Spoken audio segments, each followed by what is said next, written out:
নমস্কাৰ বন্ধুসকল কেনেকুৱা আছে নিশ্চয় সকলে ভালে আছে অসম যাও অইন এটা ভিডিঅ'লৈ আপোনালোকক স্বাগতম জনাইছো তো ফ্ৰেণ্ডছ অল বহুতে মোক কমেন্ট কৰি আছে যে দাদা আপুনি যে ইন্টাৰভিউ দিছিলে কি ডকুমেন্ট দিছিলে তাৰ পিছত এপ্লাই কৰাৰ সময়ত কি বিজনেছ দেখুৱাইছিলে আৰু আপুনি কেনেদৰে সিলেকশন হৈছিলে আপোনাৰ ইন্টাৰভিউত কি সুধিছিলে তো এনেকুৱা টাইপৰ বহুতে কমেন্ট কৰি আছে তো মই ভাবিলো আপোনালোকৰ বাবে ভিডিঅ' এটা বনাই দিও আৰু বহুতে কৰি আছে যে দাদা নতুনকৈ এপ্লাই কেতিয়া ওলাব CMTPL 3.0 দি আছে যে ফাৰ্স্ট কিস্তি কিমান টকা পায় সেকেন্ড কিস্তি কিমান টকা পায় তো বয়কটো কিমান সকলোখিনি ডিটেইলছ মই এই ভিডিঅ'টোৰ জৰিয়তে আপোনালোকৰ ওচৰত শেয়াৰ কৰিম তো ভিডিঅ'টো সম্পূৰ্ণ ভালদৰে চাব নহলে একো বুজি নাপাব তো বন্ধুসকল ফাৰ্স্ট কথাটো হ'ল যে আত্মনিৰ্ভৰশীল আঁচনি হৈছে CM ছাৰে ডক্টৰ হিমন্ত বিশ্ব শৰ্মাই লৈ আহিছিলে 2023ত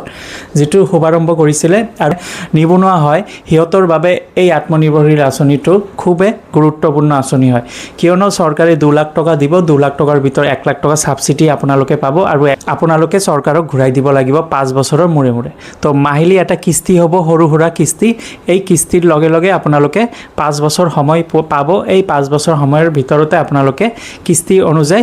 1 লাখ টকা শোধ কৰিব লাগিব কোনো ইন্টাৰেষ্ট নাই মানে উইথাউট নো ইন্টাৰেষ্ট এটো বয়কটো হৈছে 28 বছৰৰ পৰা আপ টু 45 বছৰলৈকে আপোনালোকে যদি কাষ্ট সাৰ্টিফিকেট থাকে তেন্তে SC ST বাই 5 ইয়াৰ্স এজ ইলেকশন পাব OBC ৰ বাবে 3 ইয়াৰ্স এজ ইলেকশন পাব তো বন্ধুসকল এতিয়া কথা হ'ল যে বহুতে কমেন্ট কৰিছে যে মোৰ ইন্টাৰভিউ কেনেকুৱা হৈছে কি সুধিছিলে তো ইন্টাৰভিউ মোক সুধিছিলে যে মই কি বিজনেস কৰিম বিজনেসটোৰ কথা মানে সুধিছিলে তাৰ পিছত মোৰ ডকুমেন্টখিনি চেক কৰিছে মোৰ কোৱালিফিকেশন যেটো মেট্ৰিক পাস হাই সেকেন্ডাৰী যি কেটা আছে পাস সাৰ্টিফিকেট এডমিট কাৰ্ড সকলোখিনি চেক কৰিছিলে তাৰ পিছত আধাৰ কাৰ্ডটো চেক কৰিছিলে এক্সচেঞ্জ কাৰ্ড নাম্বাৰটো চেক কৰিছিলে তাৰ পিছত মোক সুধিছিলে মই বিজনেসটো কৰিম কি বিজনেস কৰিম বিজনেসটোৰ বাবে মোৰ আইডিয়া আছে নে নাই এনেকুৱা টাইপৰ মানে কি বস্তু এই বিজনেস কৰিব বাবে কি বস্তু লাগে কি মাল মানে দোকানত যিবিলাক বস্তু মই বিক্ৰী কৰিম মোৰ বিজনেস সেক্টৰটো হৈছে যে ষ্টেচনাৰী বিজনেস মই অনলাইনত ষ্টেচনাৰী বিজনেসটো মই সিলেক্ট কৰিছিলো আপোনালোকে চাব আপোনালোকে তাতে পাই যাব বহু ধৰণৰ বিজনেস দেখাই আছে অনলাইনত যেতিয়া এপ্লাই কৰিব তেতিয়া আপোনালোকে বহু ধৰণৰ তাতে বিজনেস টাইপ বিজনেসৰ উদাহৰণ আপোনালোকে পাই যাব তো CMTPL 3.0 এতিয়ালৈকেও মানে কোনো আপডেট অহা নাই যে কেতিয়া আহিব CMTPL 3.0 কিন্তু এটা কথা কৈছো যে যদি এবাৰ বিজেপি চৰকাৰ আহে তেতিয়া হলে আপোনালোকে CMTPL 3.0 সোনকালেই এপ্লাই কৰিব পাৰিব কিয়নো CM ছাৰে ভোটৰ আগতে কৈছে যে এই 5 বছৰ যদি বিজেপি চৰকাৰ আহে তেতিয়া হলে 10 লাখ যুৱক যুৱতী এই আত্মনিৰ্ভৰশীল আঁচনি দিয়া হ'ব যেটো 2 লাখ টকা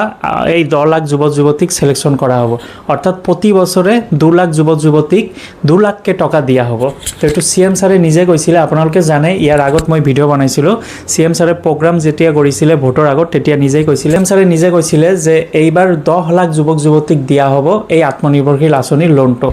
অৰ্থাৎ প্ৰতি বছৰে 2 লাখ যুৱক যুৱতীক সিলেকশন কৰা হ'ব 2 লাখ কে টকা দিয়া হ'ব তো ফ্ৰেণ্ডছ সকল এটো এটা ভাল খবৰ আমাৰ যুৱক যুৱতী সকলৰ বাবে আপোনালোকে জানে যে নিবনুৱা সমস্যা বহুত দিনে দিনে বাঢ়ি আছে সেইবাবে এই আঁচনিটো ডাঙৰ কৰিব বাবে CM ছাৰে ইয়াতে 10 লাখ যুৱক যুৱতীৰ কথা কৈছে যেহেতু ইয়াৰ আগত 2 লাখ যুৱক যুৱতীক দিয়া হৈছিলে CMTPL 3.0 এইবাৰ 10 লাখ যুৱক যুৱতীক দিব আত্মনিৰ্ভৰশীল আঁচনি সিলেকশন হ'ব হিয়তক 2 লাখ কে টকা দিয়া হ'ব আপোনালোকে এই 2 লাখ কে টকা দি বিজনেস কৰিব পাৰে এটো বিজনেসৰ ক্ষেত্ৰতে হ'ব অকল আপোনালোকে এই টকাটো বিজনেস যাতে আপোনালোকে বিজনেস কৰি যাতে নিজৰ ভৰিত থিয় হ'ব পাৰে সেইভাবে এই আঁচনিটো লৈ আহিছে তো বন্ধুসকল এতিয়া কথা হ'ল যে আত্মনিৰ্ভৰশীল আঁচনিৰ বাবে আপোনালোকে যেতিয়া এপ্লাই কৰিব তেতিয়া আপোনালোকৰ ডকুমেন্ট কি লাগিব আপোনালোকৰ document matric pass qualification matric pass লাগিবই মিনিমাম মেট্ৰিক পাস লাগিবই মেট্ৰিক পাস যদি হাই সেকেন্ডাৰী ডিগ্ৰী থাকে তেতিয়া হলে হ'ব কোনো অসুবিধা নাই তাৰ পিছত পেন কাৰ্ড লাগিব আধাৰ কাৰ্ড লাগিব এক্সচেঞ্জ নাম্বাৰটো লাগিব আৰু আপুনি কি বিজনেস কৰিব সেই বিজনেস সেক্টৰটো লাগিব বহুতে মানে বিজনেসটো প্ৰজেক্ট ফাইলটো নবনাই অনলাইনত এটো বনাব লাগিব প্ৰজেক্ট ফাইল আপলোড কৰিব লাগিব যে আপোনালোকৰ বিজনেসৰ প্ৰজেক্টটো কি এটো আপলোড কৰিব লাগিব যদি আপোনালোকে আপলোড নকৰে তেতিয়া হলে আপোনালোকৰ এপ্লিকেশনটো ৰিজেক্ট হৈ যাব আপোনালোকৰ ইন্টাৰভিউ নহব পিছত এপ্লিকেশনটো ৰিজেক্ট হৈ যাব তো এটো ভালদৰে আপোনালোকে মনত ৰাখিব যে যেতিয়া এপ্লাই কৰিব ৰেজিষ্ট্ৰেচন কৰাৰ পিছত আপোনালোকে প্ৰজেক্ট ফাইলটো আপলোড কৰিব প্ৰজেক্ট ফাইল আপুনি কি বিজনেস কৰিব সেই বিজনেসটো আপলোড কৰিব লাগিব তো এনেকা কৈ মই আপলোড কৰিছিলো তো বন্ধুসকল মই যিটো বিজনেছ দেখাইছিলোঁ এইটো হৈছে ষ্টেচনাৰী বিজনেছ। তো আপোনালোকক ক'লোৱেই অলপ আগতে এই বিজনেছটো প্ৰজেক্টটো অনলাইনত এপ্লাই কৰাৰ সময়ত মই আপলোড কৰিছিলোঁ আৰু এইটোৱে মই যেতিয়া ইণ্টাৰভিউ দিব গৈছিলোঁ এই প্ৰজেক্ট ফাইলটো ডাউনলোড কৰি মই এই ছাৰহঁতক দেখাইছিলোঁ। তো ফ্ৰেণ্ডছসকল আশা কৰোঁ সকলোখিনি ইনফৰমেশ্যন দিলোঁ আপোনালোকক। যদি কিবা অসুবিধা হয় কমেণ্ট কৰি দিব, আপোনালোকক ৰিপ্লাই দিব চেষ্টা কৰিম। তো ফ্ৰেণ্ডছসকল আজি এইখিনি ভিডিঅ' আছিলে। যদি ভাল লাগে লাইক কৰি দিব, নিজৰ বন্ধু বান্ধৱীসকলক শ্বেয়াৰ কৰি দিব। ধন্যবাদ।